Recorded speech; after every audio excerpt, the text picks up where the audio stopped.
How's it going, everybody? Happy Saturday.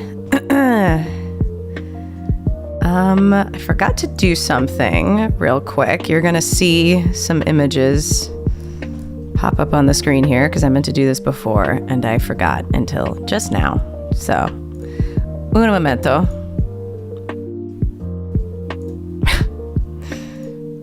One more.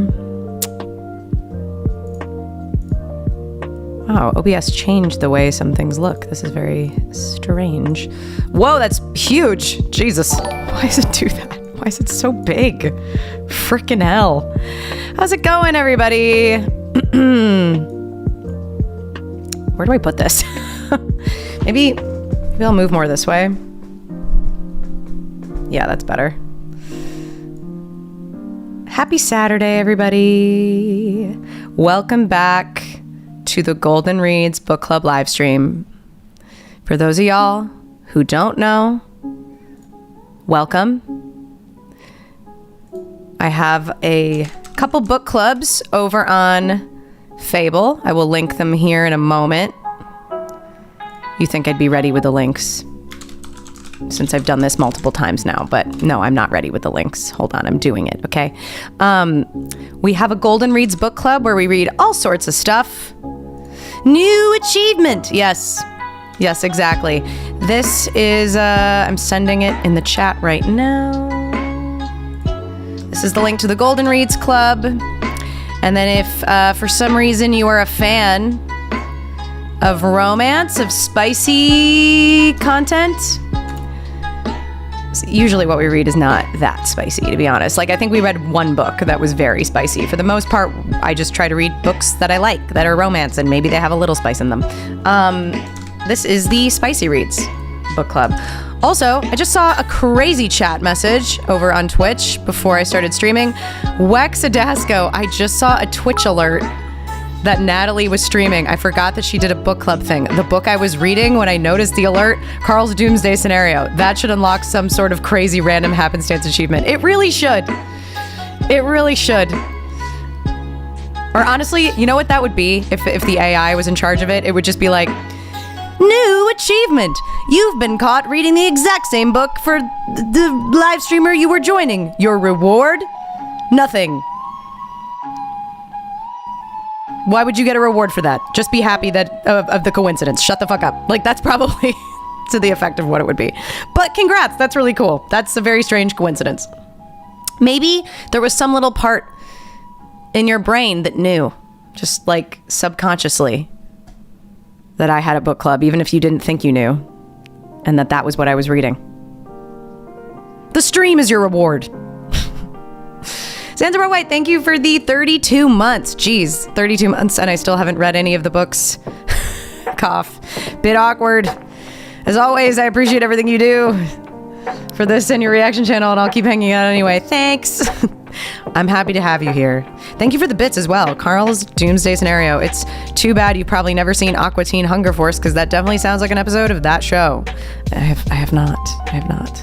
Yeah, for anyone that doesn't know, the books we're discussing today are the one you see right here, Carl's Doomsday Scenario, and Book Lovers by Emily Henry. That is what we read in the Spicy Reads Club, but we always start with the Golden Reads Club first. So, here's the thing. I can try to give like an abbreviated summary. I did take some notes of the book for those who haven't read it, because I know there's a lot of people here who just pop in because they like to just, chill, but they don't necessarily want to read the books, and that's fine. You are welcome.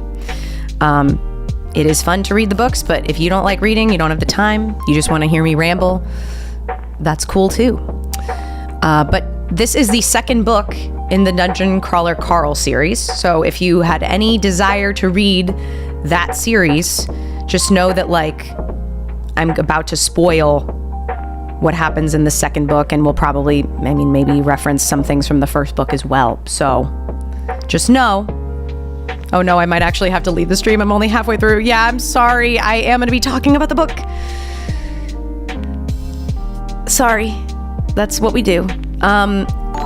You can always leave when it starts to get to a point Or you can always pop back in much later when I'm talking about Book Lovers if you have no desire to read that. But yeah, we are going to be talking here about Carl's Doomsday Scenario. I will just try to do an abbreviated recap. Last month, I did a recap of 2 books that were very hard to recap because they were both high fantasy. It was The Hobbit and When the Moon Hatched. And it took me like an hour each to summarize the books. I don't want to do that. That's way too fucking crazy. So I've tried to do this in an expedited manner. So at the end of the first book, Princess Donut and Carl and Mongo, their new velociraptor pet, made it to the 3rd floor. So now it's time for them to choose their races and their classes. Surprise, surprise, Princess Donut is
when shit starts to get really good.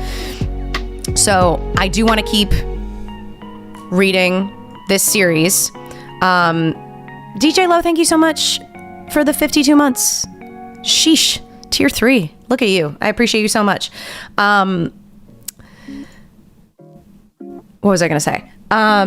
But I think as I continue to read this series, but also other books in the book club, I'm going to start to buy the books, because what I've been doing is just relying on the audiobook or relying on Libby or Kindle Unlimited or whatever.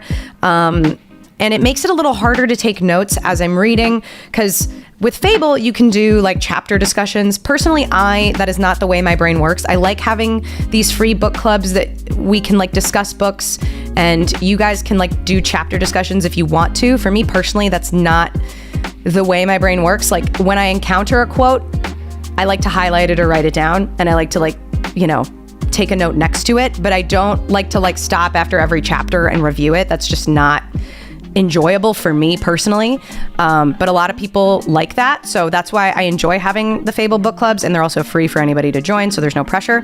But are you raising your hand, fat bottomed Lena? Or is that just are you waving? Yes, class. So I think in the future, I'll start to buy these books so that I can annotate them and take more notes and have more specific things in mind to talk about, rather than taking notes. Just hello, hi, taking notes on my phone. But with this series in particular, I will still continue the audiobooks because they are so phenomenal. And I never really immersive read. Immersive reading is when you listen to an audiobook and read at the same time. This is a series I would immersive read for if I buy the books, because the audiobooks, Jeff Hayes is so incredible. His voices are going to be better than the voices I'll come up with in my head, quite frankly. So, yeah. Everybody's waving now. Mighty Hobo, thank you so much for the 32 months. I use the book club journal to take notes. Yeah, I think I just prefer like writing notes down. Even on Kindle, you can highlight quotes, and I rarely do that because I don't really, there's just something about like writing them down that I prefer. I did buy this book, but the thing is I bought this after I read it because sometimes I'll buy books that I adore after I read them because I want to own them. This was the case with this. So this isn't annotated, and honestly, I haven't even read this physically here. I read it on Kindle. I bought it because I know I'll reread it one day in the distant future. But I think from here on out, for future months of this book club, I'm just going to be buying books that we're reading here in the book club because it is what it is. And I'll annotate them. And if I really, truly despise them, maybe I'll give them away or donate them. But like, I mean, it's kind of hard to donate books I think that you've annotated. That probably ruins the experience for other people. But, you know, I think I just have to do that. I think it's going to make the experience better for like note taking. Anyway, let's continue on with the plot. So Princess Donut is a cat former child actor class. Carl he had a few race options. One was like a hobgoblin where he was going to be like legitimately hideous and stinky. I think he was given that option because of his propensity for explosives, and hobgoblins have really good explosive abilities. He was also offered human and primal. Primal, it's not really explained what a primal is or what they look like. Nobody really knows what they look like. They were like one of the first races, but they're just like really strong. They have some cool benefits, but the main thing was that Carl could choose primal and still look like himself. So he chose primal. I'm sure we'll learn more about that as we get deeper into the dungeon. And he chose the compensated anarchist class, which is like a chaos class that's basically tailor-made for Carl. You know, he's a big fan of explosives. So explosives and traps, that's good for him. That's what the class, you know, kind of is designed for. So they enter the Overcity with Mordecai now as their guide.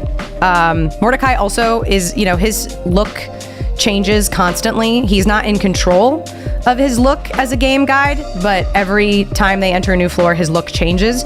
On this floor, he is essentially, what's the term? An incubus. So he's like, basically like a hot shadow daddy is what Mordecai looks like on this floor. And I thought that was really funny. I wrote down some of my favorite quotes and So I'm pretty sure this happens when they're picking their classes. They open some of their loot boxes, and Carl mentions like desperately wanting to get pants, which is a big mistake. You never say things like that in front of the AI because the AI knew what it was doing. They gave him some enchanted big boy boxers that had like amazing perks, but only if you wear them alone, pantsless. And during this presentation, the AI said my favorite line that we encountered in the entire book, and I wrote it down. And it was, "And I'm free ballin'." So I wrote that down. That was worth writing down to me.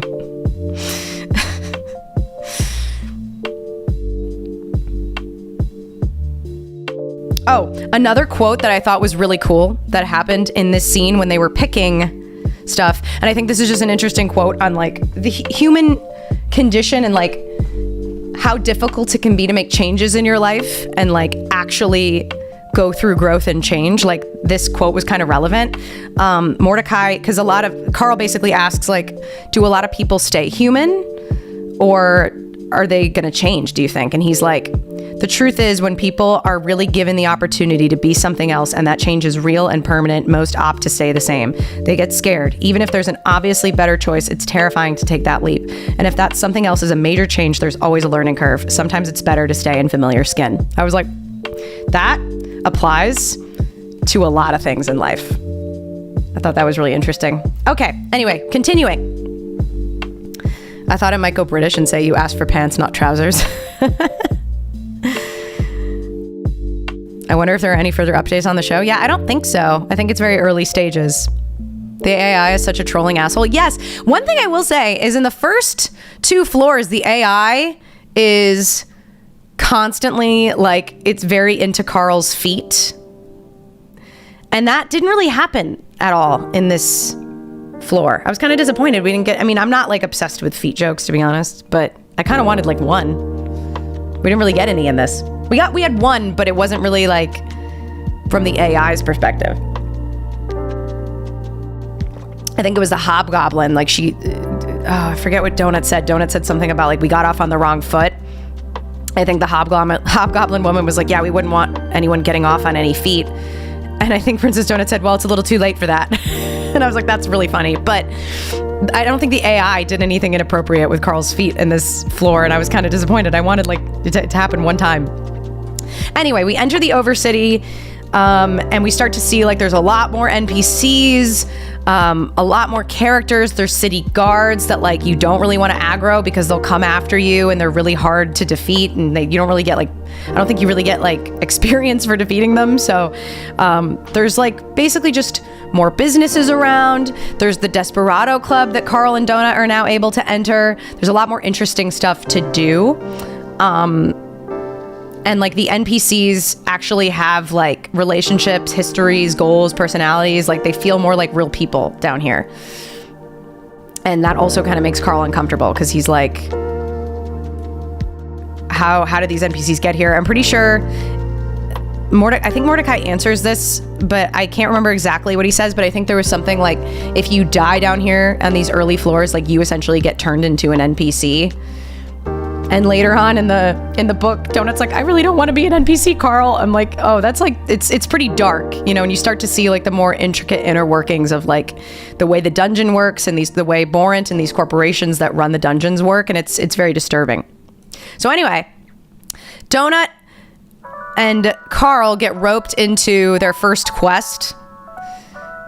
They don't really want to do this quest. It's like a circus quest. Basically, Carl is blackmailed into it because this like elite level creature knocks Princess Donut unconscious with like this sleep spell. And she's like, I will not wake her up unless you win this quest for me. So he has to like go against these like mushroom spore molded creatures, these bears and these lions, and he manages to defeat the quest. But it's like he realizes that this quest is written as like a TV show. So there's producers out in the world who sponsor characters in the dungeon and write televised programming around these characters. And so once you get roped into a quest like this, you kind of realize that you're not designed to survive them. Like you're designed to just be like a side co-star or guest star character that like dies in an episode. So Carl realizes like the cards are stacked against him. He manages to like work his way out of the situation and be really smart and somehow manages to defeat the quest while not, you know, killing anybody and also surviving, which is the main thing. And he rescues Donut and they get a lot of fame, more fame from this, a lot more experience. Oh, they've cast some voice actors. That's cool. That's good to know. Yeah, Peacock. Yes, it is Peacock. They are making the show. Yeah, so if you are excited about this show or like you're curious about it, you should read these books because they are fun. And I feel like it'll be a different experience from watching the television show. It's just, you know, and it's going to take a while for the show to come out. So might as well read the books while you're waiting, you know? Anyway, what happens next? So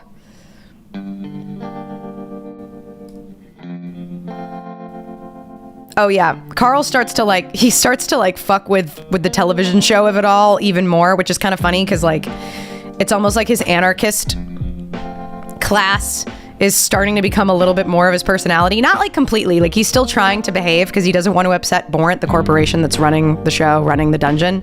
But he does start to like poke at people more and fuck with stuff more. So anyway, they go on this, they start kind of tackling another quest, but they have to pause this quest to go on an interview. And while they're on this interview, they meet a bunch of different characters and they run into this character, Hecla, again, who's another woman in the dungeon who she kind of looks like Xena the warrior princess. Like she's very intense. And Hecla asks Carl and Donut to like help her friend Katya because they got separated in the dungeons and she can't access her, and she's like, can you go help her and like help her raise a few levels? And Donut's like, absolutely, without even consulting Carl. And so they agree to do that. But also on this interview, there's like all these other different celebrities who aren't in the dungeons. They're just people in the overworld. And there's like tensions rising with the Skull Empire. It's the same empire that in the previous book, Carl really pissed off one of the princes and made him lose his royal status. So the Skull Empire is not really a big fan of Carl.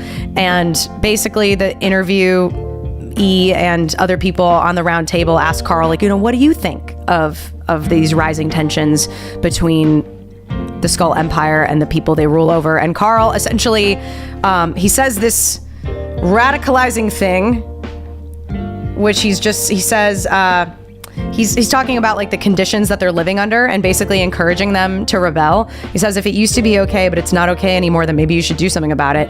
Don't compare your circumstances with how they were yesterday. Look at how they were years ago. We're supposed to be making the world, the universe, a better place for our children. If it's not better, if you're dealing with cruelty, with neglect, then you should do something about it. Apparently that is insanely radical, because another Skull Prince decides to try to assassinate Carl and Donut while they're on the show. Instead, he accidentally shoots the wrong trailer, and he kills a beloved singer who's like incredibly famous, who was also happened to be allied with the Skull Empire. So now tensions are escalating. It looks like war is imminent, and the Skull Empire hates Carl even more. And that's pretty much how they leave the interview. I also thought that one line in that monologue was really cool. That's why I wrote this down. Don't compare, because this can apply to just like being grateful for where you are at in life, or like trying to not like get too hard on yourself or too down about like maybe things not being the way you want them to be. Don't compare your circumstances to how they were yesterday. Look at how they were years ago. Yeah, that's like, it can be very easy to like want things to change in your life at a quicker pace than they are. And sometimes like we can get obsessed with comparing, the way we were a week ago, rather than like looking at the bigger picture and like looking how far you've come over like the last 10 years. So I just like that line. That's why I bolded it. I love how the lore between Carl and Donut is developing. Yeah, I know. They start to like bond even more. At one point, like Carl, like Donut always sleeps on Carl's neck. And at one point, like Mongo is in Carl's lap and Donut is sleeping on his neck. And he's just like, this is my family. And it's really heartwarming. You start to see them like bond even more as like a really cohesive family unit, and it's very sweet. So anyway, they go back into the dungeon and they have to complete this quest. Honestly, like I didn't really care that much about the quest itself. I feel like I was more interested in the story with seeing the more heartfelt moments between Donut and Carl, seeing the bigger picture of like tensions between like the corporations and these like royal people that are starting a war start to play out, seeing tensions between different like crawlers start to play out. That is more of what I'm interested in than I am in like the quest specifics. But they're trying to solve this mystery of murdered prostitutes. They find that like there's this government official that they think is in charge, so they like blow up the building, and then they realize that like it wasn't the government official that they thought it was a different one, but they ended up killing the right one anyway in that explosion. But then the quest isn't over, so they have to like go to this other building, and they find this guy named Remix, who's like this mysterious figure who is essentially like a spirit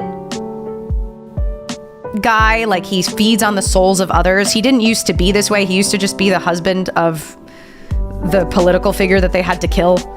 And so she was like a pretty fucked up wife, if you ask me. She like turned her husband into like a wraith essentially to use him.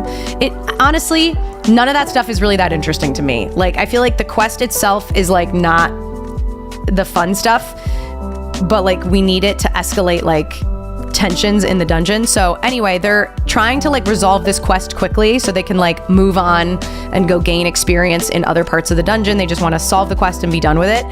And as the quest is ending, they realize that they were never designed to beat this quest. Basically, like the entire world is watching. There's like trillions of people watching, and they realize it's because no one has ever solved this quest before, and it's been going on for years. And so they're like being televised to a ton of different people. And all of a sudden there's an explosive that pops up, and there's like a 7-minute countdown timer and a notification goes out to all of the crawlers in the immediate vicinity that they're now a part of the quest, and if they don't get out of the blast zone in the next 7 minutes, everyone's gonna die. And basically in the chat, there are people who are just like, thanks, Carl, fuck you. And Carl's like, God damn it, like, this is horrible. And so initially they're trying to flee, and then they kind of realize, like, Carl and Donut just feel really bad because they're like, we did this. This is our fault, even if it's not really their fault. So they go back and they're like, we're gonna try something crazy here. We probably are gonna die. But Carl has this like box, this glass case that he's been holding on to, and he's like, I'm gonna try putting the bomb in there and seeing if it works, if it stops the explosion. And this is like this is my favorite moment of the book, because it was like the most real moment we had, where like all the humor kind of bleeds away and we have like an actual heartfelt moment at this point in the story where Carl and Donut think they're gonna die. Like, they're pretty convinced they're gonna die. They're just holding each other. And this whole time in the first book, we've been talking about B, Carl's ex-girlfriend, who I've had a theory for a long time now that B is alive, but at this point in the book, it's probably unlikely that she is, because it's likely that the dungeon would like make Carl and B come together for drama on television. So the fact that we haven't seen B, maybe she's not alive. I'm still kind of holding out hope that she is, because I think that would be funny and interesting. And I still kind of have a theory that she's alive, but it's looking a little bit less likely now. And this whole time, Donut has been like acting like B is alive and B is out there, but she's also been getting more intelligent as she's been gaining intelligence stats and points along the way. And Carl's become more and more impressed with Donut's intelligence. And so while they're having this heartfelt moment, they're holding on to each other. Donut says, Carl, she asked. I looked down into her large glowing eyes. Yeah, I'm not as dumb as I pretend to be. I know she's dead. I know. I wrapped myself around her. We both closed our eyes and braced for the end. And that moment was the first moment in this series that I actually started to tear up a little bit. I was like, oh my God. Because it just shows a lot of, one, like, growth between their relationship, finally having like a sincere, real moment with one another, but also like how much Donut has grown and become intelligent as a character. And also it's just like the first real moment we've had in a while, because so much of this series, they're just fighting for their lives. They're constantly grinding, trying to gain experience so that they can keep surviving the dungeons, and also trying to like milk the TV show personality, entertainment aspect of it all, because the more popular you are, the more likely you'll like survive and the AI will help you out. So they don't really have a lot of time with one another that they can have honest heart-to-heart conversations and like really like wallow in the misery and the suffering that their situation has placed them in. So I liked that moment a lot. I feel like it was the first real moment we had from both of them. And it was very sweet. And anyway, they survive. Somehow the box manages to trap the bomb. And they're like, holy shit, that was crazy. And Carl, he picks up the bomb. It hurts a lot to hold it. And he puts it into his inventory because that's the only way to prevent it from going off. And when he puts it into his inventory, we get the title of the book where it's announced that the bomb is Carl's Doomsday Scenario. So he gets a bomb named after him, which I think is probably the second time that happened, to be honest. I don't even think that's the first time. So he puts it into his inventory, and essentially the description of the weapon is that the minute it's removed from his inventory, it will go off and it will like level cities. So he's like, that's really terrifying. I'm just gonna leave it here in my inventory and hope I never have to remove it. I'm sure that will come back around in the future at some point. But yeah, so he puts that into his inventory, but that's not all. Yes, his moonshine bombs are the first. You're right. Yes, that is what happened. He did that. So this is the second weapon named after him, which is hilarious. So then Remix starts like spazzing out and screaming, like he's shaking and convulsing on the floor. And it turns out that he's now somehow been turned into a thing that will detonate in 20 minutes and will affect the exact same blast area. So now Carl and Donut are running. And as they're running, they're meeting up with other crawlers and trying to get to the stairwell, because the Desperado Club, which was the only like safe zone area available in that region, has been like closed. So in order to get to a safe zone, they just have to go down to the 4th floor early, which sucks because it means they're going to be losing opportunity to gain experience, but it is what it is. But as they're running, these pulses are going off that's affecting their magical gear. And the first pulse just like makes a lot of their magical gear become inactive or inert. But Mordecai quickly messages Princess and Carl, and he's like, you need to remove all of your magical gear right now, because like these pulses I think are going to get worse, and like some of the magical gear might be like lit on fire. Some of it might like burn on your body or kill you, make your head explode. Like you just need to get it off of your body. Also at this point, we reconvene with Katya. I kind of forgot to mention after the interview, we met Katya. She's not that prevalent of a character yet, but she's definitely going to be, I think, in future books, because she joins Carl and Donut's party. Really, all you need to know about her right now is that her class is Doppelganger, which is a very hard class to have, because it's kind of like being Ditto in Pokemon, but you have to like learn and practice how to mold yourself like clay. And it's funny because she's an art teacher, and she's not good at molding herself to look like anything human or real.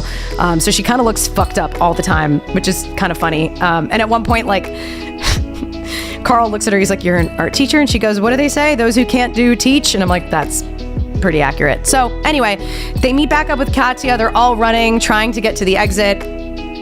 And the pulses are going off. Carl has taken off all of his magical gear, which is everything. So he's naked, running through the dungeon. And these other crawlers are like, why are you naked, man? And he's like, take off your gear. And he just keeps running. Some people die because they don't listen to him. And other people, you know, do listen to him and they're fine.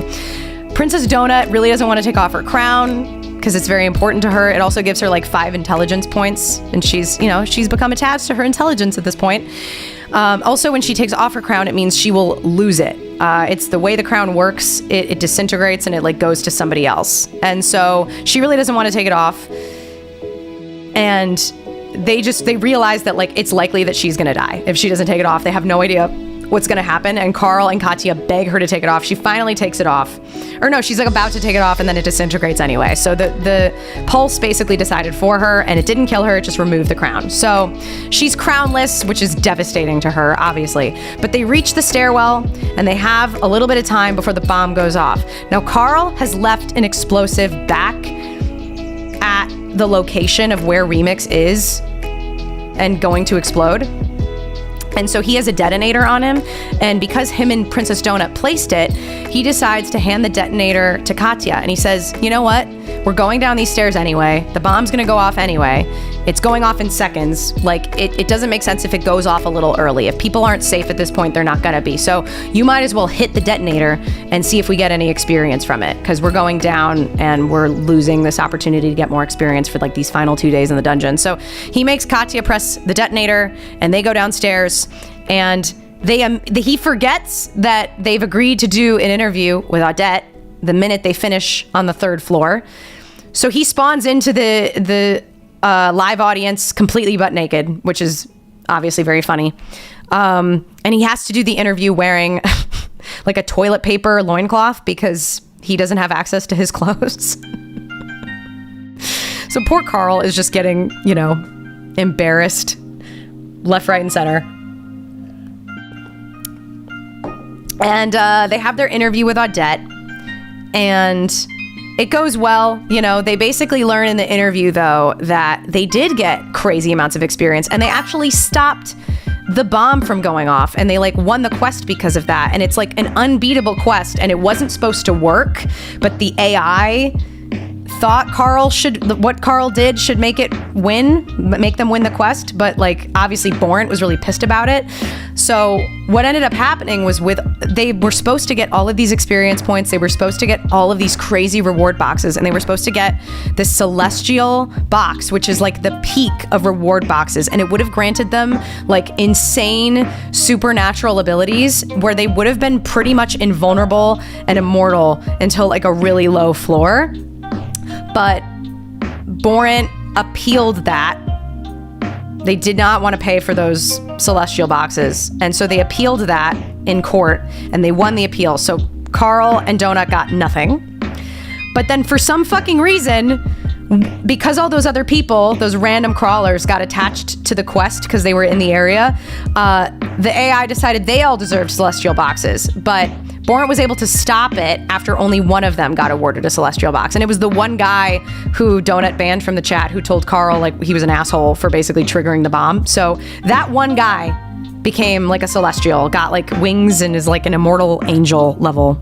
And nobody else did. And Carl and Donut were the only ones who basically deserved it, and they didn't get it. So Donut's pissed. Carl thinks it's hilarious. He's just laughing because he's like, nothing we do matters. Like, this is all pointless. It's all just a game. Nothing we do matters. We're not in control of any of this. Like, why even get upset? This is all so ridiculous. So he's just laughing in his toilet paper loincloth, and the interview ends. PCIX, thank you for the 42 months. I appreciate you. And so as the interview is ending, basically, Odette asks to speak with Carl alone. So Donut and Katya leave the room, and she warns Carl that Hekla has her eyes on Donut. Hekla wants Donut for her party. And Carl is like, oh, that's going to be tough. Like, Hekla and Donut both have like, because Donut really likes Hekla. She's a big fan. And he's like, you know, Donut and Hekla, they both have really big personalities. I don't think I can be a part of a party with that many personalities. Oh, also another thing I forgot to mention, as they entered the 4th floor, technically Mordecai is now free. I think he's still gonna be their manager, but I think he's free to like not be a game guide anymore in future dungeons. So that was another chat message that Carl sent when they were going down the stairs. He said, congratulations, Mordecai, in the chat before he went down the stairs. So I'm excited to see like how Mordecai evolves in future books and what he does, and who he becomes. I'm excited to learn more about him and his motivations. But anyway, back to the conversation with Odette and Hekla. Odette and Carl. She's warning him about Hekla, and he's like, I don't think I'm gonna be able to be in a party with Hekla on top of Donut. And she's like, I don't think you understand. She doesn't want you. She wants Donut. And he's like, well, I don't think Donut would leave me. And she's like, yeah, well, Donut might join her party if you're dead. So it's essentially implied that Hekla is going to do whatever she can to kill Carl and take Donut, which is extra fucked up because Hekla also saddled Carl and Donut with Katya. But anyway, Katya is really sweet. Katya is nice. I actually like Katya. And even though right now she's kind of not that powerful as a doppelganger, if she hones her skill, Mordecai thinks she can become really powerful. We just have to like level her up a lot. But they did end up getting delayed experience from the whole quest situation. Like initially they weren't going to get any, but then they got some from the guards and people that they killed when they detonated the bomb. So it's kind of confusing the way it's explained, but they ended up getting a lot of level experience. So Katya went up like 12 levels or something. So Katya, I feel like, is going to become really cool. But yeah, it's implied that Hekla is scheming and Carl is going to have to do a lot of work to protect himself in future books. I'm not that worried that Donut would ever leave him, but I am worried that, you know, there are going to be tensions in the group. But also Donut is pretty smart. Even though she did lose 5 intelligence from her crown, she's still very smart and charming. So I feel like she's going to trust Carl. I just hope Carl is honest with her in future books about what's going on and like tells her what Hekla is planning. But anyway, this is a really fun book. Did I take any other notes? I told you my favorite moment. I told you my favorite AI quote. I think I read to you all of my favorite quotes from the book. All in all, how would I rate this book? I would give it 4 stars. I gave the first book 4 stars. I actually don't remember if that's what I said in the live stream, but when I look at my story graph, I rated it 4 stars. So that's what I'm going with. Maybe my rating changed. Sometimes my rating changes over time. I would also give this book 4 stars. The way I feel about this series in general is I like it. It's fun. It's a good time.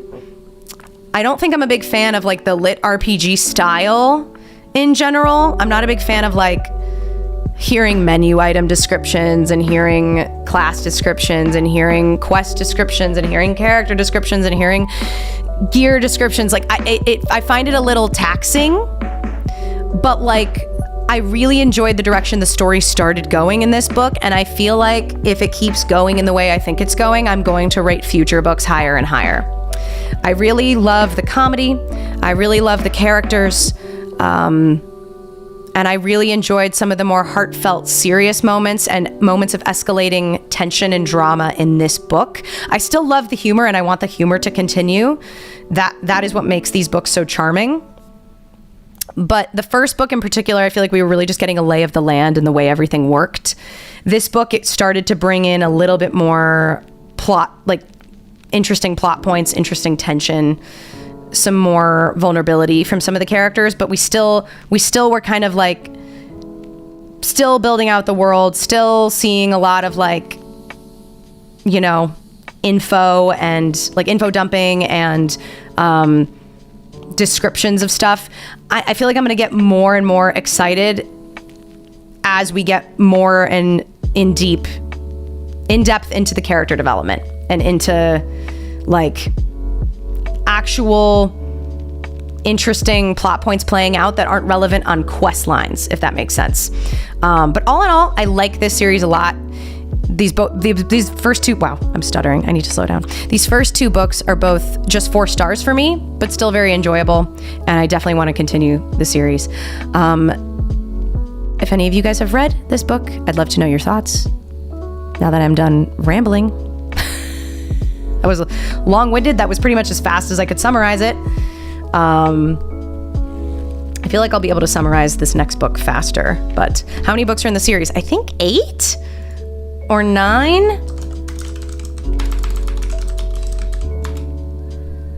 8 published books. The author has planned for 10. Wow, that's a lot. So there's 8 out. There's going to be 10. That's a lot. That's also another reason why I'm like not rushing through the series, because I'm having fun with it. But it also, I feel like the books always end, at least these first 2 books have ended not on cliffhangers. They both ended in ways that felt like it was a satisfying stopping point, which I really do appreciate. It's really hard when a book ends on a cliffhanger and then you're like feral waiting for the next book. So I like that these 2 books ended in a way where I felt like I could stop and pause, read some other stuff, and come back to it. I'm not really in a rush, considering it's not a completed series yet. Like I'll chip away at it slowly. I have not read it. The cover is very bright. I love the covers. You should see the audiobook covers. They're even more crazy. But I like the bright covers.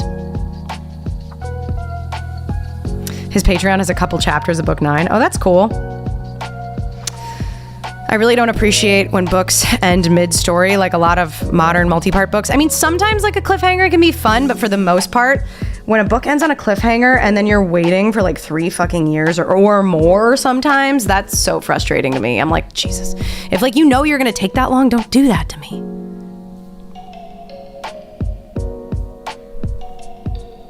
Oh, welcome, Max. Yes, this is our monthly book club live stream. If you'd like to join the book clubs, you can join the Golden Reads or the Spicy Reads over on Fable for free. We'll be putting up a poll today to pick the new books. Wow, I really can't speak. This is not boding well for me discussing the next book. I've seemed to have lost the power of speech somewhere while I was describing this book. Oh my God, that's too many. I can't see how they can go for 10. Yeah, I will say this doesn't feel like a 10-book series, but I mean, maybe it does because the levels go down really far. Like we're talking about like level 10, level 12, level 14. Like they're talking about really deep levels, and we only just reached level 4. So maybe I can see it. I don't know. Oh, Mighty Hobo, thank you for the 5 gifted. Thank you so much. Appreciate you. Anyway, the covers of the hard covers light up under UV, but not the third one for some reason. I've been told it's actually a reference to something in that book. Ooh, that's so fun. I love that. That's so... I was going to say, like, if that's something they just forgot to do, then that's frustrating. But if it's a reference to something in that book, that's cool. Do you have a schedule about specific novels, genres? Not really. Are they radioactive covers? Yeah, they're all radioactive.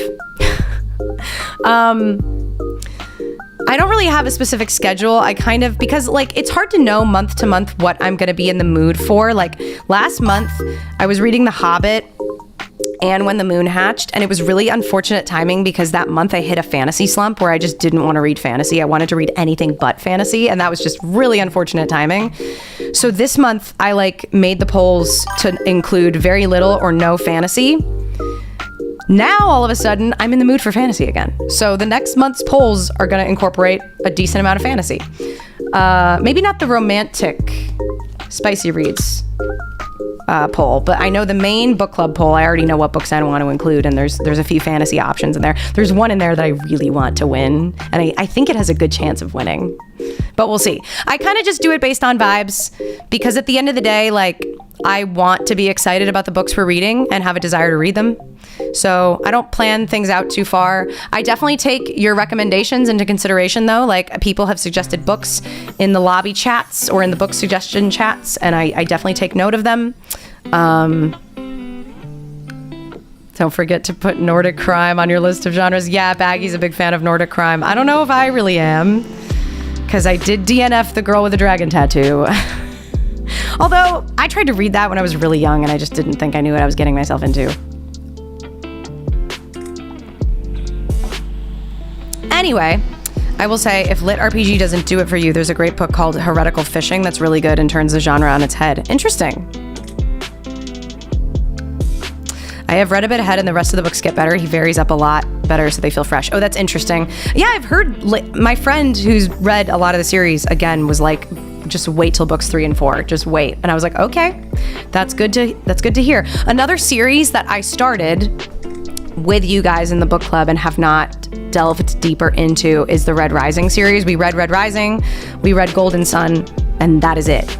I do want to revisit that series at some point. The only problem with it is, for me, I don't really love Darrow, and also I feel like I was getting fatigued with the style of the writing. Not that I think Pierce Brown is a bad writer, I just think he's a very specific, very dramatic style of writing that I loved in the first book. The first book I loved. I was obsessed. But then for some reason, reading the second book immediately the next month, I started to get really fatigued with the tone of it and just how melodramatic all that, just knowing, okay, another betrayal's coming. Okay, another twist is coming. I think I started to get a bit too much with it. So I want to wait to read Morningstar to where I feel like I'm in a good mood for it. And I have heard with that series as well, it gets better after the first 3 books, which I can imagine that. And also that's another series that's not completed. And I don't think we even have a release date for the final book. So I'm not in a rush with that series either. But I do want to revisit it at some point. The Witcher has quite a literary edge to it. I've debated reading The Witcher. That is on my list, actually. I am kind of curious about it.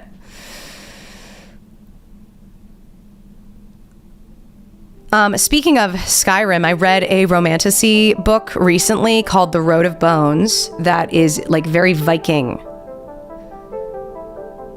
Very Viking, that's the sentence. It incorporates a lot of Viking terminology, a lot of Nordic terminology. It's a Viking setting, and I was like, oh, there's terms in here that I only know because I played Skyrim.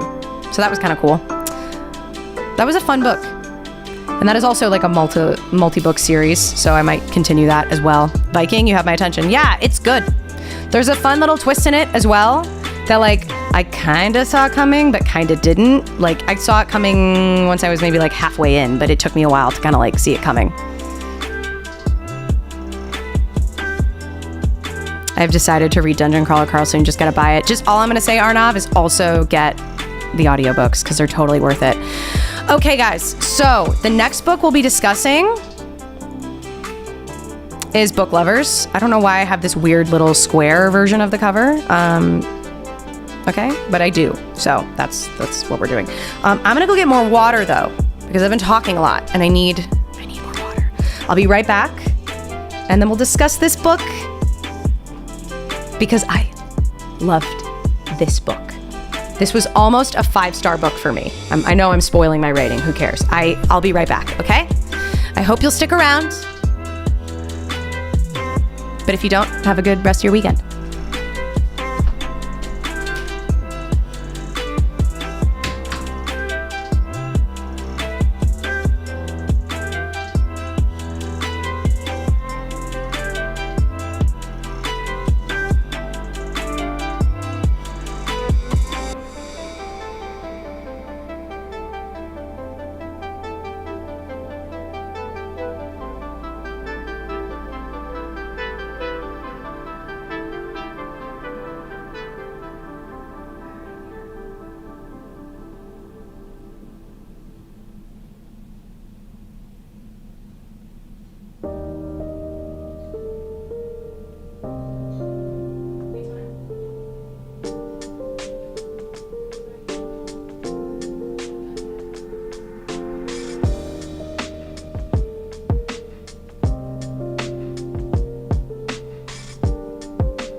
actually had no lights on for this live stream, because sometimes when I start streaming, it's like so early, there's enough light coming through the window right here, but we needed a little light. It was a little dark. Anyway, oh my God, you guys. So here's the thing.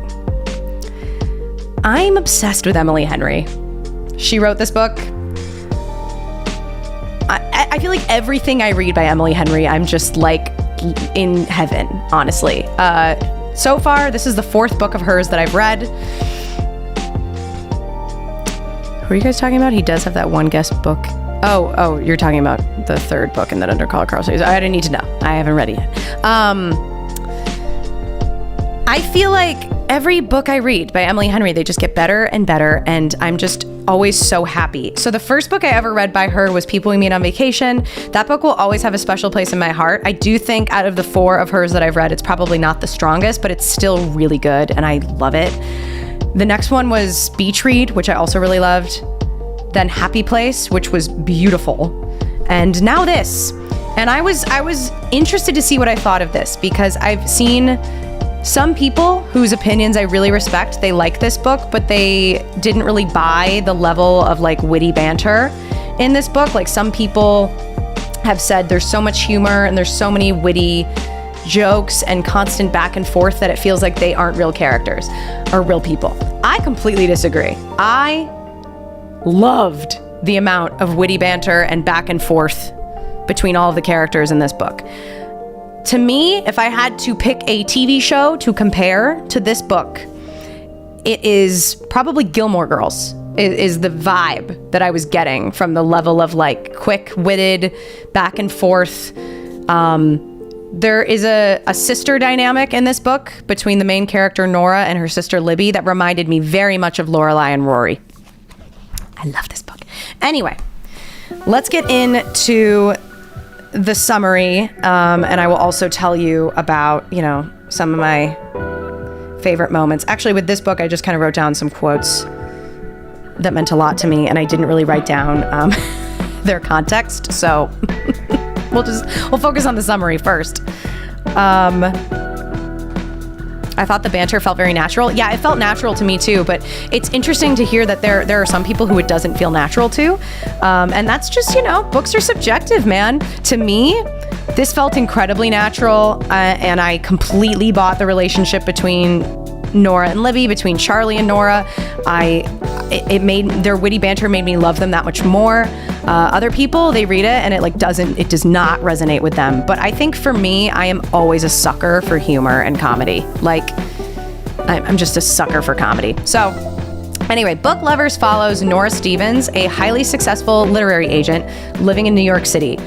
She's a smart, ambitious, organized woman, extremely good at her job. She also has a reputation for being cutthroat, intimidating, and emotionally guarded, which is a great start to a romance. Basically, she doesn't believe in the kind of romantic transformations that happen in books, particularly the trope where a sophisticated city woman goes to a small town and discovers that she really belongs there, finds a man there in the small town, falls in love, and like relocates her whole life. The tragedy is that this has happened to Nora like 4 or 5 times at this point in her life. She has lost many a boyfriend to the small town trope. She's had it happen many times where she'll be dating somebody, they'll go home to, help their family with something, and they never come back. They find another woman and they leave her. It's happened to her multiple times. Nora is a city girl, New York City girl, born and raised. That's another thing I just enjoyed about this book as somebody who did live in New York City. There were some fun elements to this story that really resonated with me, even though I didn't love New York City. I've lived in LA now for a long time, and I do feel like LA is really my home, and there have been times when I have spent prolonged periods of time and tried to encourage myself to move to a small town, to move back, to be closer to family, and every time I've tried it, I've been miserable. It doesn't really suit me as much as I hate the fact that I'm like a city person and hate the fact that I love LA. I just do. So I really related to Nora in a lot of ways in that aspect.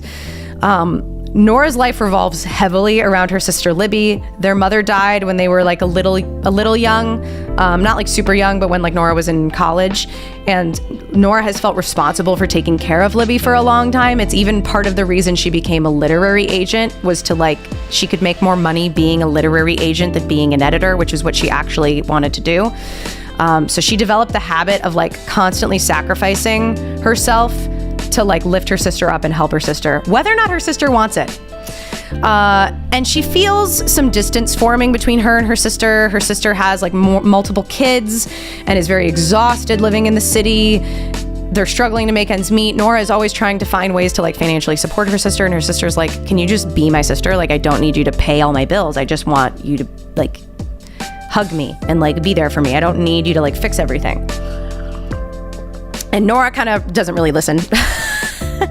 And Libby comes up with this idea. She persuades Nora to spend a month with her in the small North Carolina town of Sunshine Falls so they can reconnect as sisters. It happens to be the setting of a best-selling romance best-selling romance novel of a book that Nora helped bring to publication. So there's an author that she represents that wrote a book about Sunshine Falls, and Libby's like, oh my God, she's a big fan of the book, and she's like, let's go spend a month in this town and like unplug. And Nora's like, I mean, I can kind of do that because like the summer is slow, but like she's obviously gonna have to work a little bit while she's in the town. But she's like, you know what, she doesn't really want to do this, but she desperately wants to reconnect with her sister, so she decides to go. And while they're on the plane, Libby pulls out a list of like stereotypical small town romance experiences for them to check off together. Some things on this list are just like wear a flannel, which is surprisingly easy, and yet neither of them own a flannel, which I find crazy.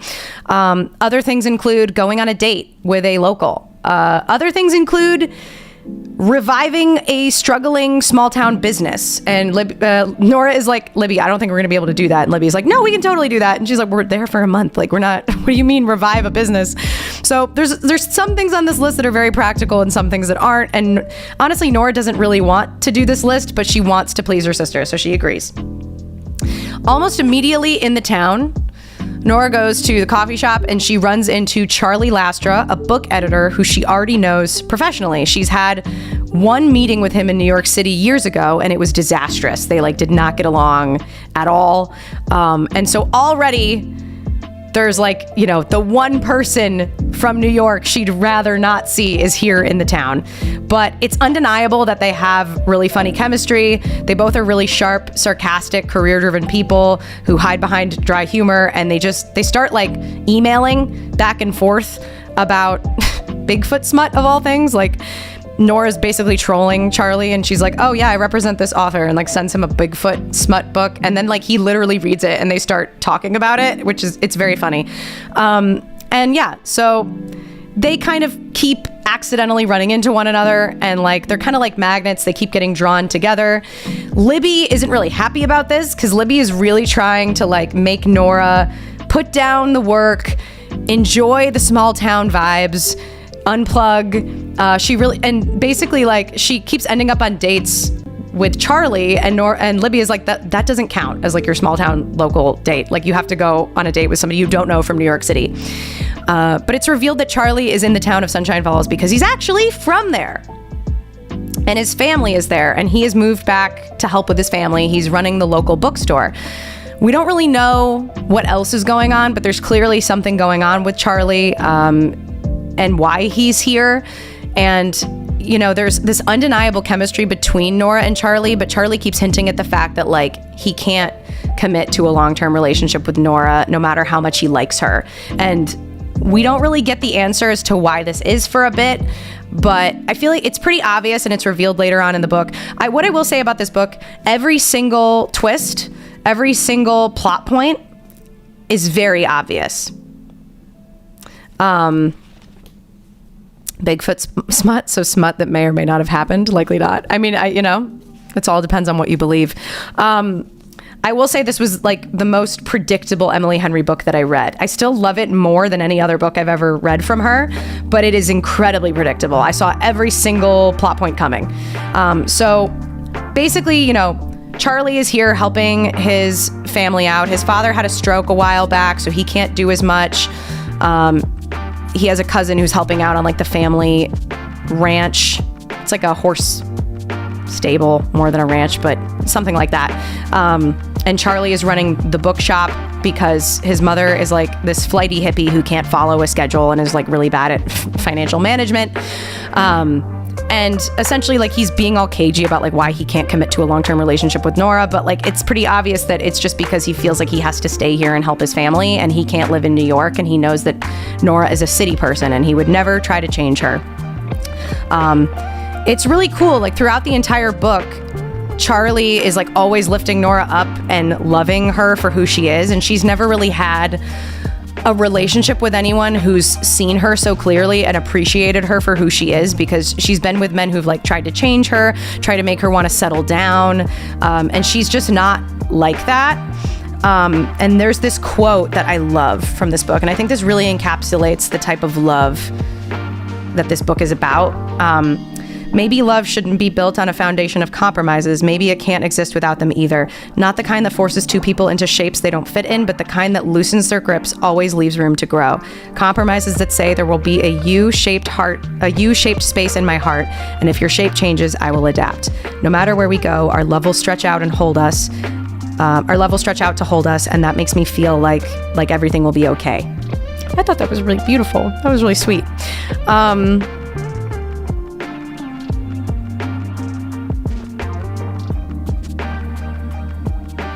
Also, another quote that kind of encapsulates this a little bit.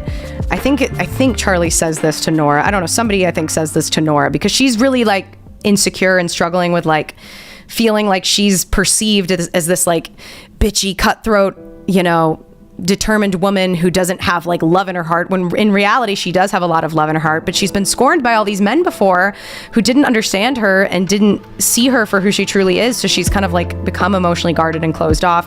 And she does love New York and she does love her job, and she's been made to feel like ashamed of that. And I think this is said to her, but there's a quote in this book that says, just because not everyone gets you doesn't mean you're wrong. I really love that. So yeah, throughout this book, Libby and Nora are going about their tasks. Nora and Charlie also start working together because one of Nora's editors that's working with one of her big clients has to go on maternity leave early. And so all of a sudden her author is left in the lurch and they need an editor. And Charlie is like, I want to edit the book. So they start kind of co-editing this book together. And Nora realizes like she still loves editing. She's really good at it. Charlie is encouraging her and he's like, why don't you edit more? And she's like, well, it doesn't pay the bills. And I've always like tried to, be the financially stable one, and like help my sister. Nora externalizes her own feelings and emotions a lot. She has a hard time understanding motivations that are not her own. It's true. And Charlie really encourages her to like be herself, do things that feel right for her, pursue things that she wants to pursue. And that's really hard for her because she never makes like selfish decisions. She views those decisions as selfish. She never does things like that. And eventually a job opportunity comes up at his company for an editing position, and he pushes her to take it. And then it's kind of revealed through that process that it's actually his job. He has resigned from his position and essentially suggested her to his company. And that's why she's been put up for the job. And she's like, why is this job available? Why aren't you working there anymore? And he admits to her that he has to stay and Sunshine Falls to help his family. And that's when they realize they only have a limited amount of time together. And they're from there on out, they're very open and honest with one another, which I really loved, because a lot of Emily Henry books, a lot of romance books in general, there can be like a miscommunication trope, or like you can just tell that characters aren't, being completely vulnerable or honest with one another. I actually felt like from there on out, these two characters were really honest with one another and what they felt like they could give one another. And I really loved that. There is a miscommunication trope in this book, and it's not between the two romantic interests. It's between the two sisters. So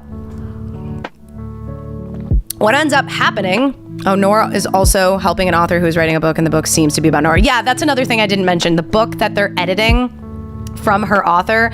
It's like clearly inspired by Nora as a character. It's inspired about like this cutthroat film agent, like an acting agent. And Nora's like horrified when she first reads the first chapter. She's like, this is about me. My client wrote a book about me and she made her sound like this shark, evil woman.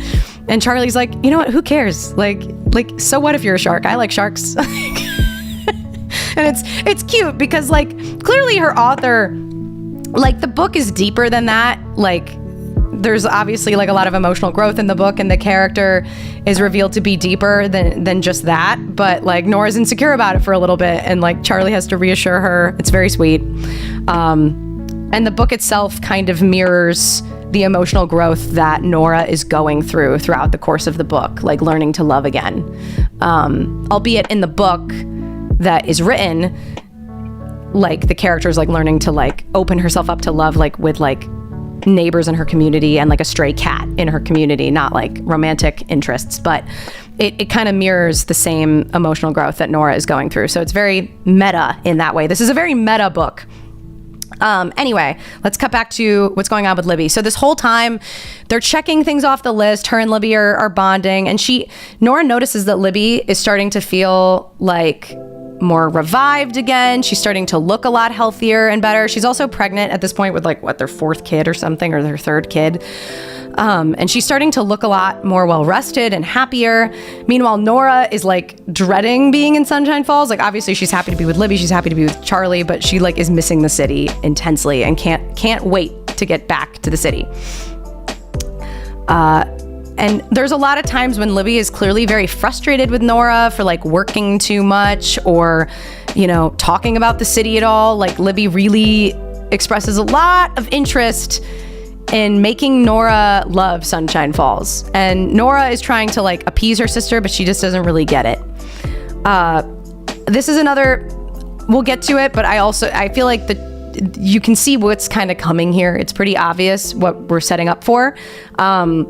But as time goes on, they attend this party, and at this party, Nora starts to worry about Libby because like Libby is clearly not telling her things, and she starts to notice that like Libby is like having these like fights on the phone with her husband, and it seems like not all is well in paradise, and Nora is worried about her sister. And they go to this party, and at the party, Charlie's mom hands Nora this card, and she's like, oh, I meant to give this to your sister. Can you give it to her? And it's a card for a family lawyer. And so Nora obviously assumes that Libby is getting a divorce, and she's horrified because she's like, oh my God, like this is so sad. Like I thought they loved each other. I have to fix this. Nora thinks it's her responsibility to fix everything. And she keeps trying to talk to Libby about it, and Libby refuses to talk about it. I will say, I think the most frustrating thing in this book, and we needed it to happen because otherwise we wouldn't have some dramatic reveal in the end of what Libby is actually hiding, what her big secret is. But it is frustrating to me that Libby just like shuts down Nora so often. Like there are so many times when Nora just tries to talk to Libby and Libby is like, no, I don't want to talk about that. Like, and it's very awkward and tense, and Nora doesn't know what to do. And eventually Libby's family comes to town. They were always planning on coming for the final week of the month. They come to town. I'm skipping over some stuff that I feel like isn't as relevant. Like there's some other stuff that's going on. Libby passes out at one point because she's pregnant, and turns out she has like a B12 deficiency. Both Libby and Nora have been vegetarian for years, and Libby admits that every time she's pregnant, she eats meat, and she hasn't been eating meat the month that they've been here in Sunshine Falls because she didn't feel like she could tell Nora. And so they kind of realize like they've been keeping secrets from one another. And again, Nora tries to talk to Libby about whatever this big secret is that she's hiding. Nora thinks she's getting a divorce, and Libby shuts it down. So it's like they have a moment of growth, but not really, because Libby's still not being honest. So the miscommunication trope in this is like very much between the two sisters. Anyway, her husband and kids come to town. It seems like everything's fine. They seem happy to see each other, the husband and wife. So Nora's like, okay, maybe like they can fix this. Maybe they're not going to get a divorce. And Libby's like, I have a surprise for you.